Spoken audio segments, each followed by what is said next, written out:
Welcome to Marketing. Grab some coffee and let's talk about what's working in marketing, who these strategies are designed for, and how to be customer-centric while we do it. Hey there, this is Leanne with Marketing. Today I'm joined by Frank Schieber. He is the Director of Demand Generation. And so we're going to get to learn so much. Frank, tell us about your background so that we have context for your responses going into this conversation. Absolutely. Thanks, Leanne. Pleasure to be on this podcast. I have been in the B2B technology marketing space, particularly with demand gen and other aspects of demand gen for those 12 years, starting with a company called NextTrack that specialized in GPS-based vehicle fleet tracking, field marketing, but it taught me a lot about targeting and working closely with the sales team to make sure that we were hitting our right targets. That was mission critical. Over the years, I've worked with other companies in different verticals. Information security has been a particular one with REMA when they had a governance, risk management, and compliance tool that they eventually sold to Risk Connect. Pindrop, which does audio authentication. A webinar hosting a service called Global Meet, which at the time was called PGI. And that was an absolutely fun adventure. My first formal demand generation title. And then also worked with $2 billion digital transformation consultancy, Virtusa, and a small revenue operations platform called Core. And there I also did a lot of leading the demand gen, of trying to get the brand presence, and most importantly, the sales qualified leads in place. It comes back down to ultimately marketing attributed revenue pipeline and ideally return on investment, depending on the transparency of other departments within the overall business of their cost expenditures. Yeah, absolutely. So before today, we kind of had a one-on-one conversation where we talked a lot about different aspects of marketing within SaaS and attribution and measurement, which I think is on a lot of people's minds, especially. So what I want to hear about from you is more about kind of how you feel about which thing matters the most and why you think that. So I'm just going to let you take it away. Well, over the years I've done marketing, I'm a big data junkie, but I'm also a big believer in fundamentals. And I also get that that data without context can be misleading, and context without data is also misleading. So you really need to have an optimal combination of both. Over the years, I've discovered, especially as digital marketing has increased in its intensity over other marketing tactics, that it has been a real focus on really being able to track those numbers, that attribution, and being able to see what those results are, which is great. The problem that is unfortunately inherent with that is it almost ends up like a race to the bottom instead of the top, where boards of directors, business leadership, marketing leadership, they end up confusing the cost efficiency with actual effectiveness. They're two very different things. And just because you can do something less expensive to generate marketing captured leads, marketing qualified, sales accepted, and sales qualified, doesn't necessarily mean it's more effective. It just means it's more efficient. And over time, I've seen startups come and go because they have made those same mistakes over and over again, confusing efficiency with effectiveness. Yeah. And so I want to call out the other E word. What is it? Engagement. Is that really should that really be our North Star, you think? Absolutely. over the years, we've been so focused in terms of our digital presence, whether it's SEO, pay-per-click, social media, and other areas of marketing, whether it's content syndication or paid social. Now you're starting to see AI in the mix. I'm not saying they're not important. They are all important. Those are all almost table stakes. But businesses prioritize those above engagement tactics at their own peril. Engagement tactics yield much stronger conversations ultimately with your targets if you have done a great job with knowing who your targets are, finding out exactly where those targets get their research and information from that are generally third-party hosted. So associations, publications, industry analysts, technology partners. Those are huge.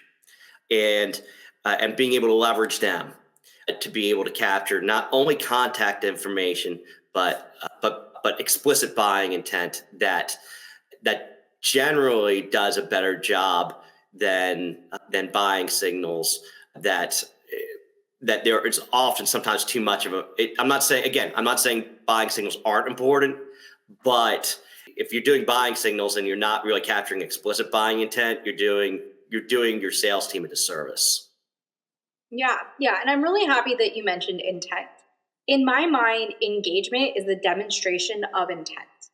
And so, like, for example, with social media, I would educate my clients that we're focused on vanity metrics, that I could get you 100,000 impressions right now if you give me enough money to pay for ads. I could do that in 2 seconds. We could open it up to the whole world and just get you as many views or as many followers as you think, is going to satisfy you. But if 0% of them convert, how valuable was it? Mm-hmm. If they aren't engaged in your material, or if you're just spamming them, like how does this move the needle? Where's the bottom line revenue coming from out of this investment? And engagement equals intent. Absolutely. I think that when you engage on it, when you engage on engagement tactics, when you actually apply engagement tactics and you leverage those third parties, first of all, whenever you're dealing with a target audience publication or association, technology partner, industry analyst, there is already an implied endorsement there.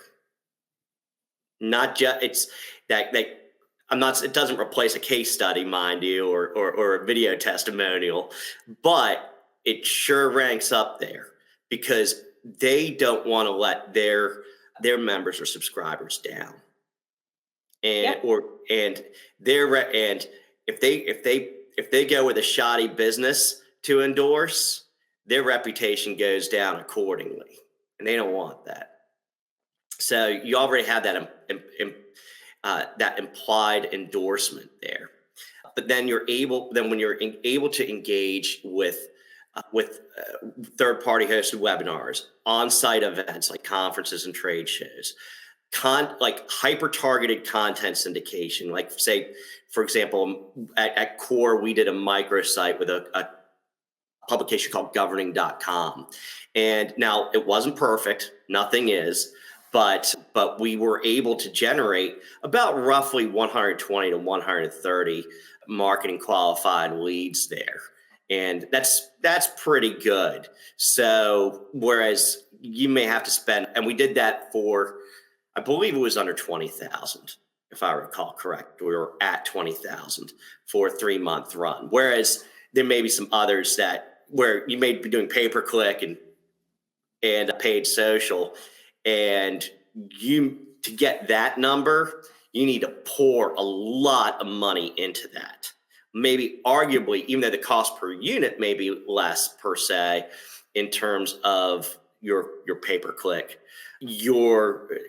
by the time you're done pumping the money into it, it may be much more expensive than paying 20,000.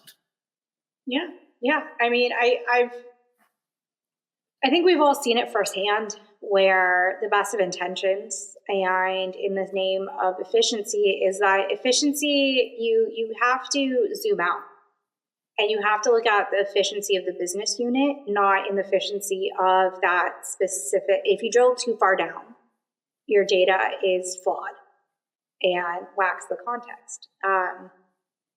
For what you're saying, I'm sure that you could have done pay-per-click and, gotten a bunch from that, but it would have been,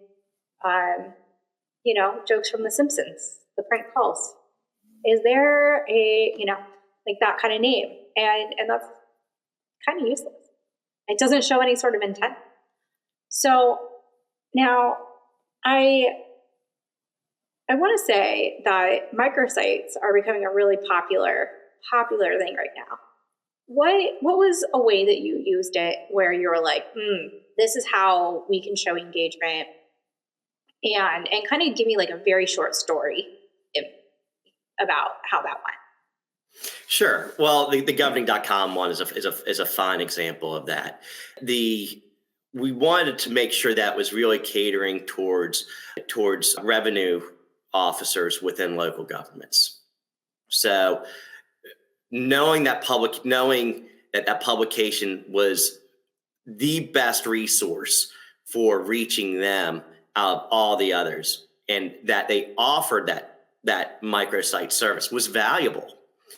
Then once we had that microsite up and running, we were able to be able to provide it with a couple case studies that was reflective of those local governments and those revenue officers that used core to be able to capture citizen payments and report and reconcile and do it in an easy and safe manner.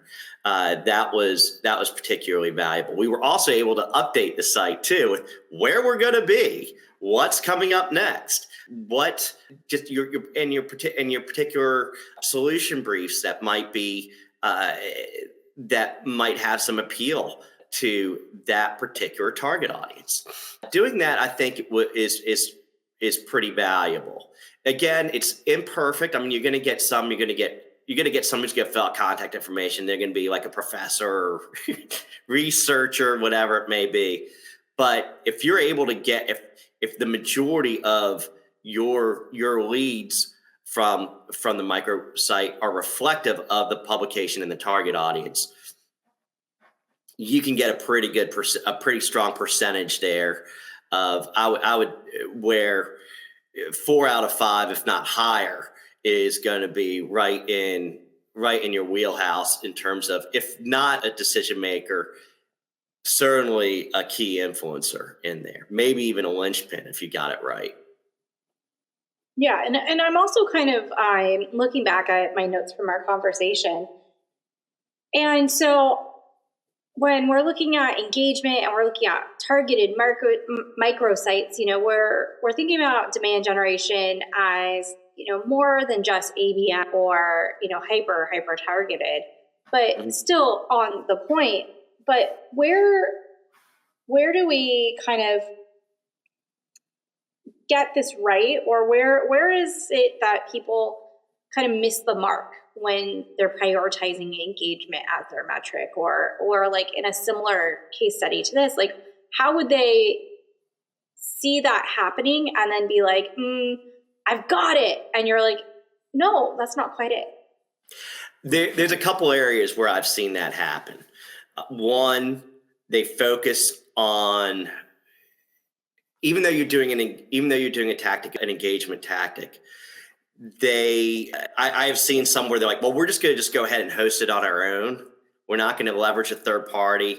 We're going to use a WebEx or Zoom or Zoom or On24, and that's great. But when you are just going to be just hosting it yourself and not leveraging that third party, you are going to be responsible for that lift. So you end up spending an inordinate amount of time and labor just putting that webinar together and managing that and making sure that that webinar is running smoothly. And in addition to that, you're also a lot of times just preaching to the choir. They're in your database, and that means that they're probably already aware of who you are. Whether they know how aware is a different story, but they are probably aware. So it's tougher to move that needle from awareness to consideration, evaluation, and then decision. It's just tougher that way. I've seen a couple companies, I'm not going to name names, where they attempted to do that lift. They marketed to their own database, and I wasn't involved with it. And I was like going, don't do this. And they only had 1 or 2 attendees. That's not good. And I mean, let's just hope that they actually moved into the buying stage, because otherwise you did a whole lot of work for pretty much bunk. It's the equivalent of a flip of a coin at that point. And it's the old adage goes, luck is not a strategy. I mean, while I'm listening to you think, though, I'm kind of wondering, part of my bias about webinars is that the best webinars, and I've said this on a podcast featuring Robin Showers, was that the best podcast or the best webinars. Podcasts and webinars are 2 different things. The lines begin to blur. But they do. They absolutely blur. And the best ones are courses in disguise, not pitches in disguise. And so in my mind as a marketer, I'm like, well, but maybe the webinar could help them if you really answered further consideration, detailed case study that helps push them down the funnel. But at that point, if that's the type of webinar you're running, you market it very specifically and not at all the same as this generation motion, right? You're into more of a nurture path instead of gain attention and get you into the grasp motion. Yeah. And they're apples and oranges. They arguably don't have to be. You might be able to really niche down and have that very hyper specific, hyper relevant webinar for nurture that attracts new people. I hope that's the case. I think that's a wonderful way to do it, an extraordinary marketing motion. But, I'm going to give you a couple seconds to react to what I just said. What are your thoughts? I happen to agree, and I think that if you're not educating, regardless of the tactic, if you're not educating, all you're doing is a sales pitch. Yeah, nobody. And there's one of the things I like to say a lot lately is, don't tell me what I already know. Tell me what I don't know. Mm-hmm. And if you spend, and I get it, it's with anything in marketing, life, that sort of thing. There's going to be some things that you're probably going to hear, but if you can take away 1 or 2 pieces of gold out of it, then by God, it's worth it.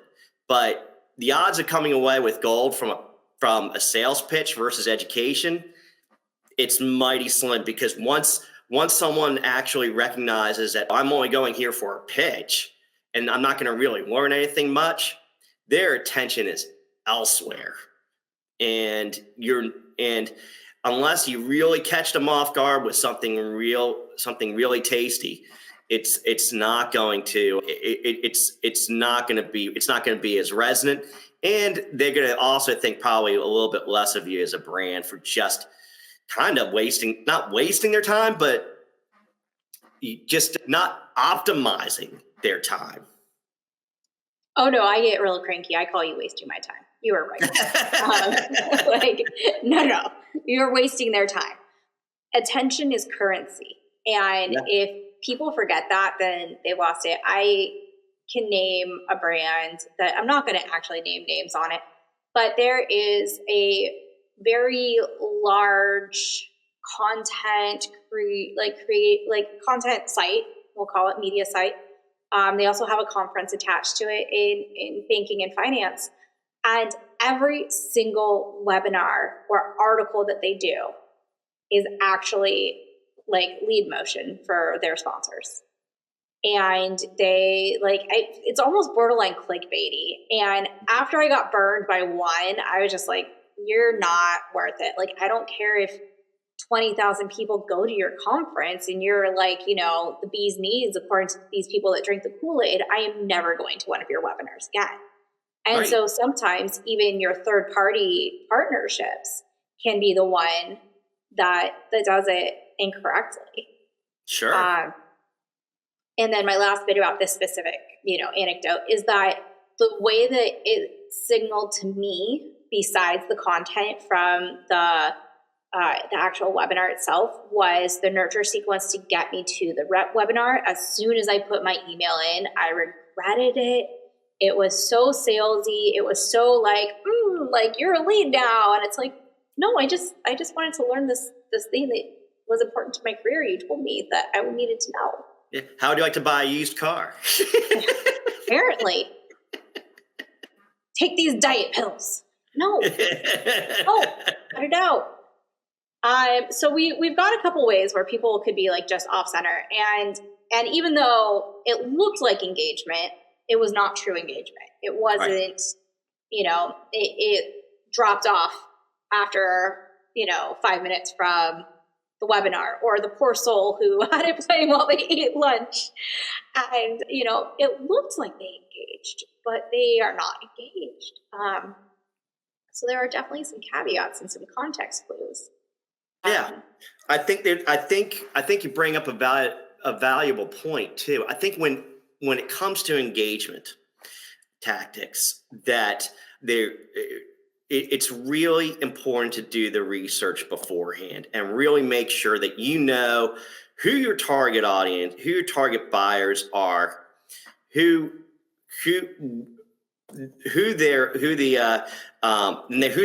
those publications are that they're going to. And make sure that those publications are well respected, that they're really legitimately admired within the profession. You also want to make sure that when you're coming up with topics, that the topics are going to resonate, and that everybody feels like it's going to be a win-win. I think that's important, and your speakers better be good.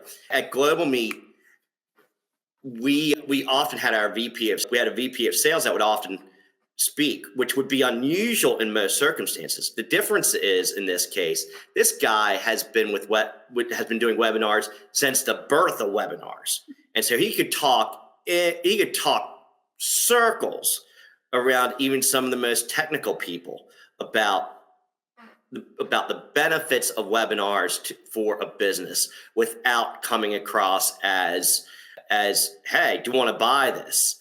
And really be able to educate them on not only the history that he actually lived through, but also what's coming down the pipeline. What should they be doing now to be able to prepare for the changes to come in their profession? And that was valuable. So that full alignment is really going to be key. You have to keep it airtight. There's also a mistake, I think, sometimes in trying to get engagement tactics going.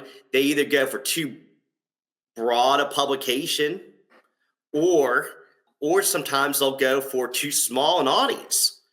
You have to find that sweet spot there, and you really need to be able to, you need to crunch those numbers to be able to go, okay, and ask the right questions to be able to crunch those numbers, to be able to go, okay, am I going to really be hitting the right audience with these engagement tactics?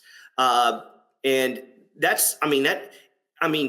you you're going to be doing that with pay per click anyway. You're going to be doing it with paid social anyway. Why the heck wouldn't you do that with other marketing tactics? Yeah. And I think that this brings into like an actual tangible thing that I want to make sure that we all are thinking through, because not everyone thinks things the same way. If you are partnering with a publication, an online publication, or a journal of some sort, and they have their distribution numbers, that is the same as a follower count, let's say. So just because any one entity has a list or even an email distribution list does not mean that 100% of those people are receiving that information. Right. Impressions versus reach. Well, they're two sides of the same handshake, but impressions, that's what the publication or media host can estimate as their part of the promise. But the reach, that is where your elements come on in. And there is not going to be it has to probably be so, I can't even begin to imagine what the odds are for reach to equal impressions in 2024. And that's where you need to go off of their engagement ratios. You use their engagement ratio to then calculate how much you're actually going to get impressions of. Right. And that's where people just skip that step and they just go, this influencer has 12,000 followers. Okay, what's their engagement ratio? Is it 0? Is it 5? Is it 10? If you have a 10% engagement on an influencer, then it's not 12K. It's much smaller. And that's your investment that you're investing in is to their engagement ratio. How many email opens they get, how many unsubscribes they get. These are, you have to ask further, or back to the company that you said that did the webinar all on their own. They got one person engaged. Imagine the different, engagement is intent. Yeah, totally. And I think I think what that also means is just how imperative really knowing your marketing data actually is. I always take the approach of, okay, what's your budget? Because I'm going to need to know. So that way I know what to work with. It's not because I'm going, I want to find out how much money you're going to be spending. No, it's not the point. I want to be able to allocate that budget and optimize for maximum quality, maximum quantity. And quality will always trump quantity. And so it is really imperative to be able to ask it, I always go okay, here's the budget. What's the goal? And then work backwards from the goal and then be able to go, okay, we know now, okay, we have these tactics. We know it's going to cost X amount. We have about a number of, whether it's impressions versus reach, registrations versus attendance, just those open versus click through, etc. You define it one way or another, but it's the same principle of the matter. Then you drill it down to what is the probable actual number going to be? What is the probable cost? Predict it. And then know your actuals, and then side by side, mark and cap, when you've captured those leads, mark and captured leads, marketing qualified, sales accepted, sales qualified, and then marketing attributed opportunities and marketing attributed revenue pipeline. And again, ideally marketing attributed ROI, but that can be sometimes more difficult to achieve. All of it's marketing attributed ROI.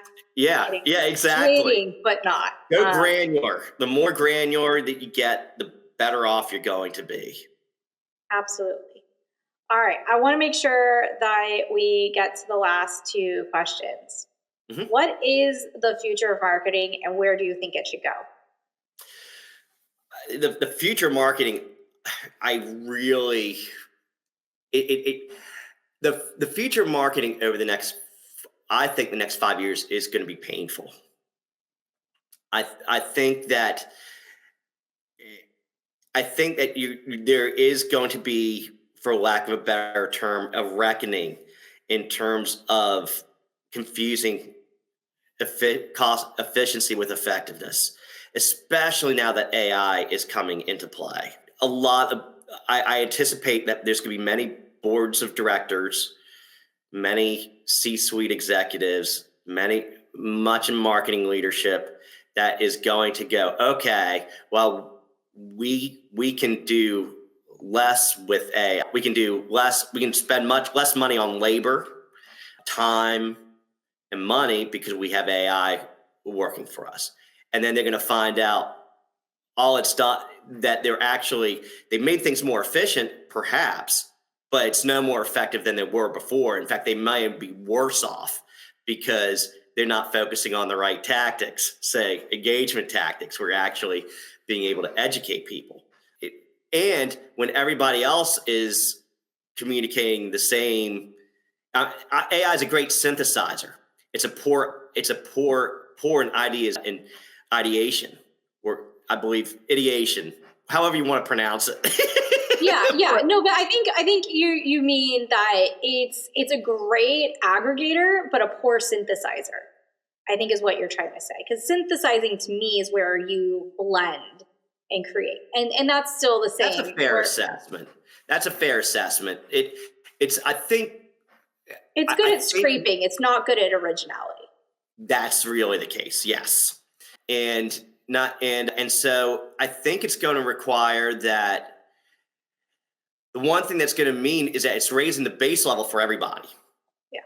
And if everybody's saying the same thing, how the hell are you going to stand out and differentiate yourself? So I think once we get past the initial hurricane of the bright and shiny that is AI, I think, particularly in marketing, I can't speak for other professions outside of marketing, but certainly for marketing, I think what you're going to end up seeing is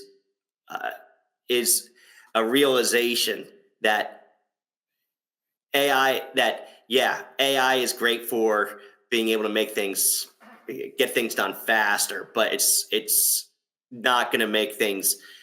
You still need to engage people. You still need to have a distinct point of view. You still need to differentiate, and it still needs to be more than just what your logo A versus logo B. You still have to measure the data behind that, and you're going to need to. And I think once that storm passes, I think there'll be a renewal towards those marketing tactics that really are about having that human touch and making sure that you can still that they're also still aligned with the data. I think that's going to be more important than ever. That I see that I think happening in about 5 years or so. But during that, between now and then, there will be pain. Yeah, I agree wholeheartedly. I think that, it's the truth of the matter is that the same people who are looking to use people who weren't fluent in the language of the marketing, right? Like, so let's say that you're marketing in French, but you're not having a French speaker market there because it's cheaper to offshore it, or in English and it's cheaper to offshore it. It's the same kind of shortcuts that don't produce the quality product. When you go too cheap, you just get cheap. And it shows because people are like, yeah, this is in English or this is in French, but actually the slang use of that phrase is troubling, or it's just nonsensical, right? So the same people that would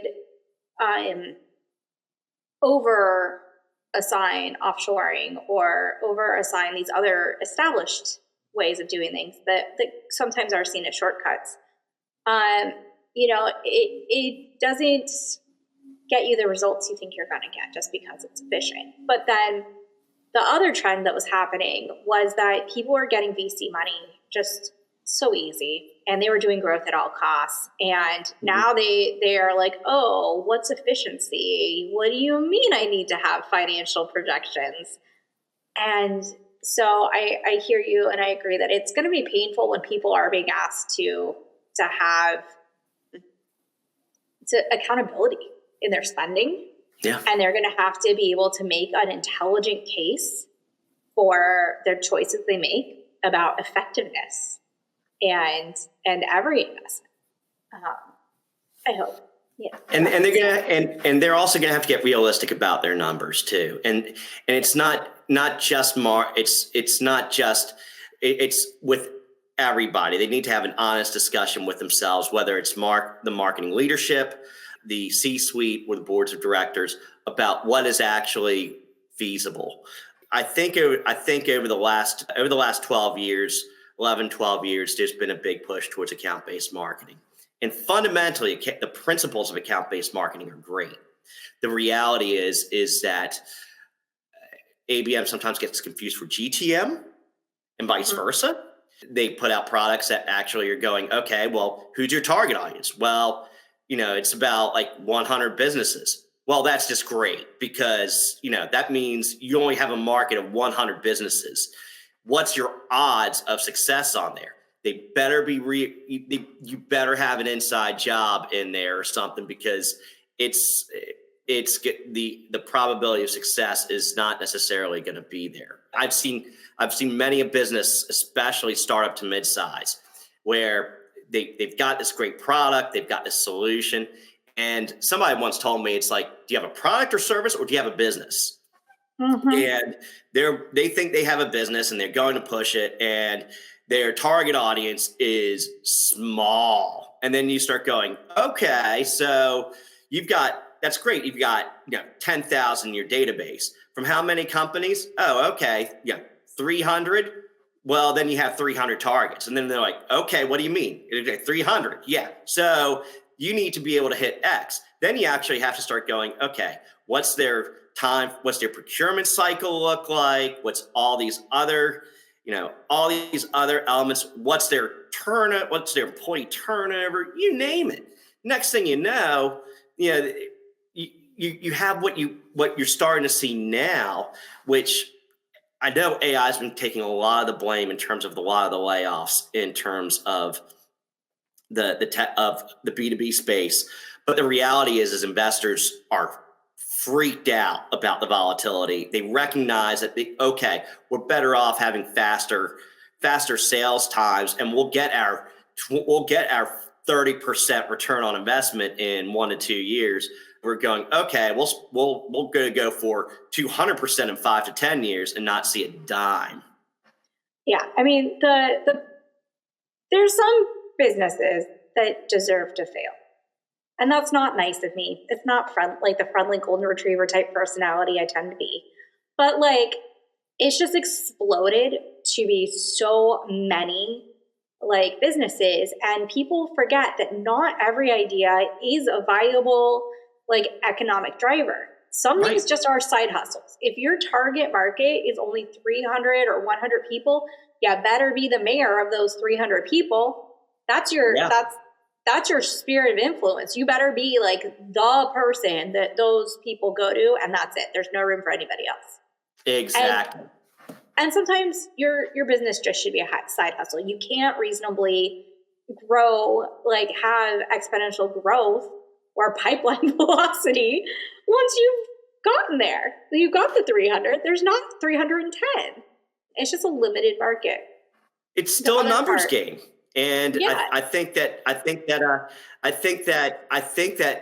if you're not honest about that numbers game, and you think that account-based marketing strategy is going to be able to help you overcome the probabilities of the numbers game, well, I wish you the best of luck. Yeah, no investment or intent signal is going to save you. It's just not. And so, and I don't mean to be rude about that. It's just that, there's product market fit exists for a reason. And you can have the best idea, but if no one else cares, no one else cares. Yeah. You just can't make it. You solved your problem. You didn't solve for everybody else's. Right. And we could go on about this for so long. I'm going to ask Yeah. you. We could. I mean, it's real easy to talk about marketing, demand generation, revenue marketing, growth marketing, branding, the works. But yeah, time is the most valuable asset, isn't it? Yeah, and those are different episodes. We're going to stick to our engagement theme. Right. But the last question is the big question, right? Behind the curtain, what is the question that someone should ask you, but they don't? And this could be something like they come to you asking about XYZ. They need to start at ABC. They're just in the wrong place. Mm-hmm. Or it's something about you as a human being that like you just don't get to talk about enough. Geez, there's a couple. I would say there's a couple things. I mean, I think on the professional front, I think that diversity of experience really can be its own way, maybe even better way of learning than just having stayed at a handful of places for 4 or 5 years. In an ideal world, I would love that.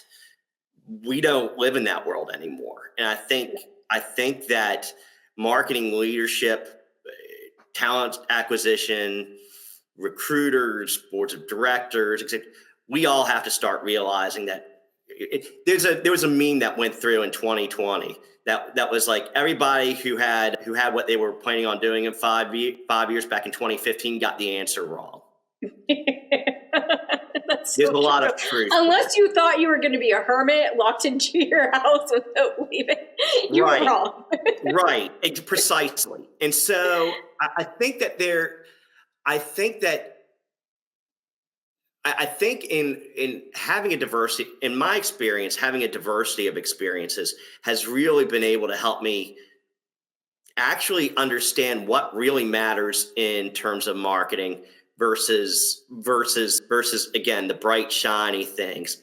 We are a very easily distracted species, and when it comes down to generating money for uplift and elevation of our organizations and stakeholders, you have to be able to get to minimize the distractions as much as you can and focus on what's actually going to drive the dollars versus, okay, it's less expensive for me to do this, so I'll just do that because it's less expensive. It's an easier lift. I don't need to hire as many people. Do the right thing. Engage. Engage. I think that's a great place to end our episode on. So do the right thing, engage. Like, come on, people. If someone wants to follow up with you, what is the best way for them to get in touch? A couple different ways. Certainly, my LinkedIn profile is probably the best way to go. Easy to find on the interwebs, as they call it. I did have a portfolio, but that's undergoing a radical change. But that will be unleashed probably in the next. And my goal is August 1st or 2nd, but it will be one of those things that if you know me, then then you're going to know. But if you don't know me, then it will be a unique experience. So it'll be great. I think it's a good prognostication of the future that's coming. But yeah, to reach me, LinkedIn is the best approach. Believe it or not, I'm one of the first million users of LinkedIn. I wonder what number user I am. But so for those that are only listening instead of watching, that his name is spelled, first name is Frank, last name is Schie, B as in boy, ER. And so I encourage you to find Frank on LinkedIn. He's a member of many of the same Slack channels I'm in. I could always intro you. And then if you have a question for me or about the podcast, you can reach me at info@markigy, markigy.com. Thank you for listening. Leanne, this was a pleasure.